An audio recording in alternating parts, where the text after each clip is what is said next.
Hey guys, John Lutz again here with another tutorial on replacing the toilet flange on your dometic RV toilet.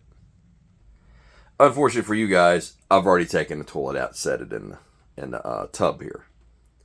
But basically, what you're going to want to do on the back of your toilet, there's usually these little screws here that go through here and has a washer on it, and you take the nuts out of both of them. But before we even start that, there's a little hose that goes on here as your feed line here.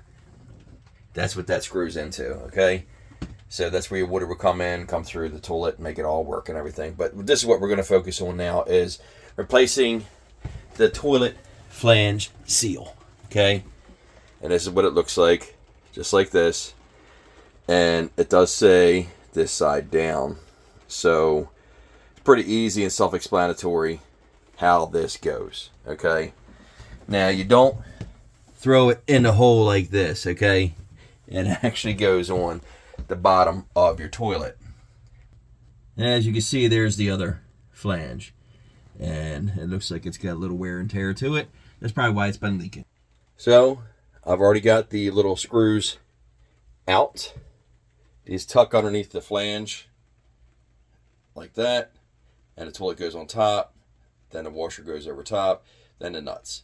Okay, so this is how we're going to do it. Going to start. I'm going to take that screw back out there.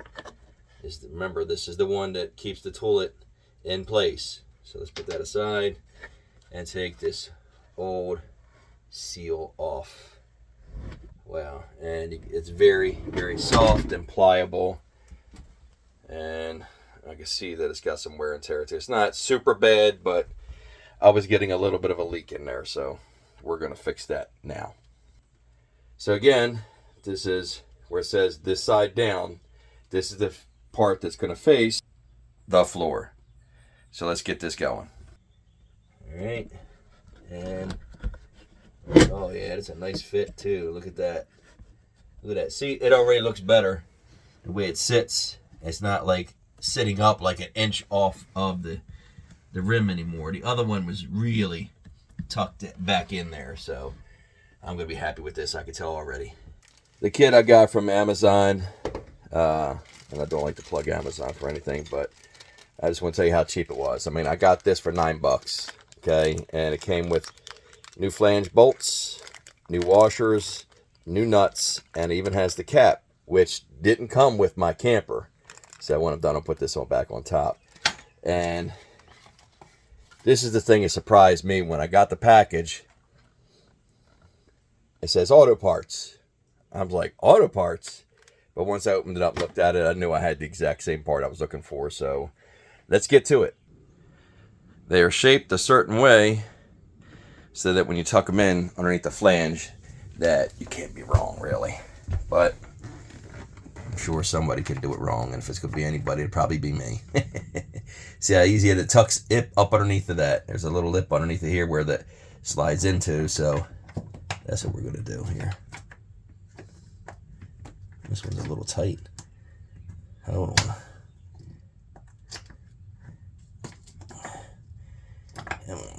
Give me a second. I'm going to set this phone down so I can do it right. Okay, if it's done right, that's what it should look like. And the toilet is going to sit right on top of here, and the flange is going to sit right inside the hole, make a nice seal so that when the water gets flushed and everything, it does not seep out. And that's what was happening. It was seeping out through here and the seal. So that let me know that it needed attention. So let's put it all back together. Well, just while I'm getting this all going, I just want to let you know, see, that is a dometic toilet. It's for an RV. The one I have is a Wildwood Forest River, and pretty much they all kind of have the same type of toilet. Some of the floor flush ones anyway, where you can flush. I don't know if you see this handle here. You step on this and it flushes. So that's what I liked about it. I just want to let you know that's what I was looking at here. Is like the washer. I just put one washer on, and I put the other washer on the other side, and then the brand new nuts I'm going to put on there. And I like those. It has a little flange on the bottom of the nut too that makes it see a little bit better.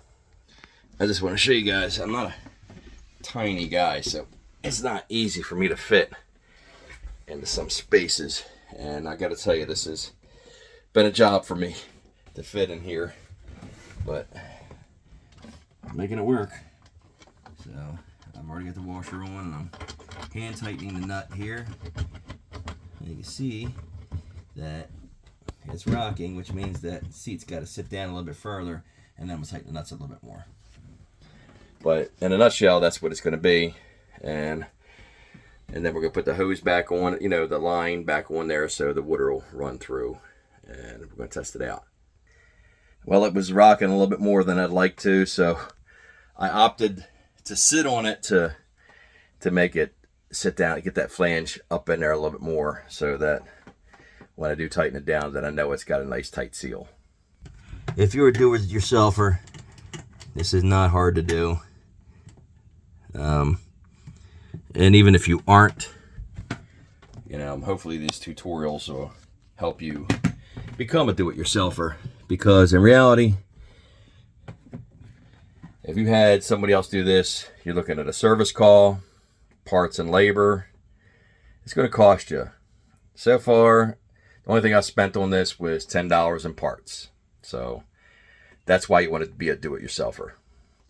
Now I got this pretty tight. It's not really rocking a little bit, but I am going to tighten down a little bit more because I just don't want it to leak again. All right, she's on there pretty good. Again, this is a dometic RV toilet. That's my antifreeze I put in there because you're supposed to winterize your vehicle, your RV for the winter, and that's so I haven't even got the water hooked up yet. But when you do unhook that hose, it's going to leak. Even though there's a little bit left in there, it's going to get all over the floor. So have paper towels and rags handy. So I'm going to hook that back up. Use a pair of pliers. I'm going to hand tighten it first, and I'm going to crank down just a little bit more with those. I did hand tighten a little bit, but and my fingers are getting a little slippery, so I am going to get in a paper towel and clean that up before I get back at it again with the pliers. All right, she's good to go, all tightened up, ready for flushing. Give you idea what kind of tools you're going to need.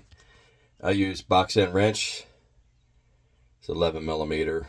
It works. That's what was on there. I used that to take the nut off, and I used it to put the nut back on.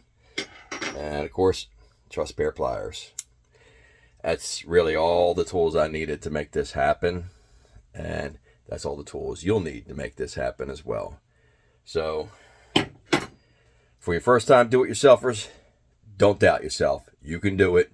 It's a little work, but you can do it. If somebody my size can get into this tiny area right here to do the work, because yeah, I had to stick my arms back in a little hole there and work my way around here as well. I'm not a small guy, so not the biggest in the world, but it's tight for me. So if I can do it, you can do it. Don't doubt yourself. All right.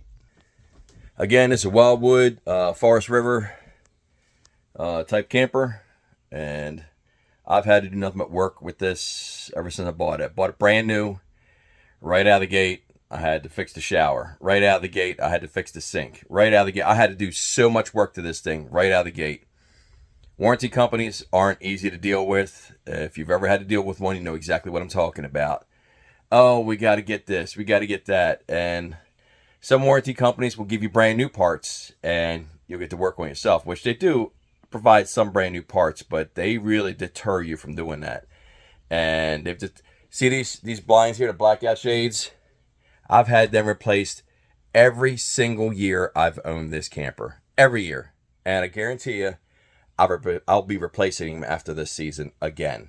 So yes, you're going to have to do a lot of work. And I've still got a lot more work to do to it, even though it's brand spanking new. Nothing but work for this thing.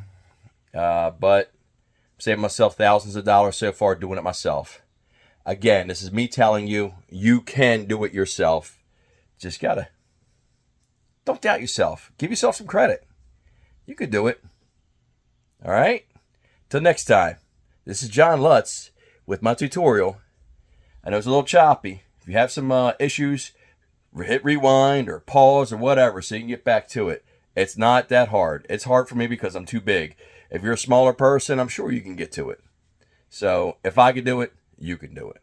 All right, till next time.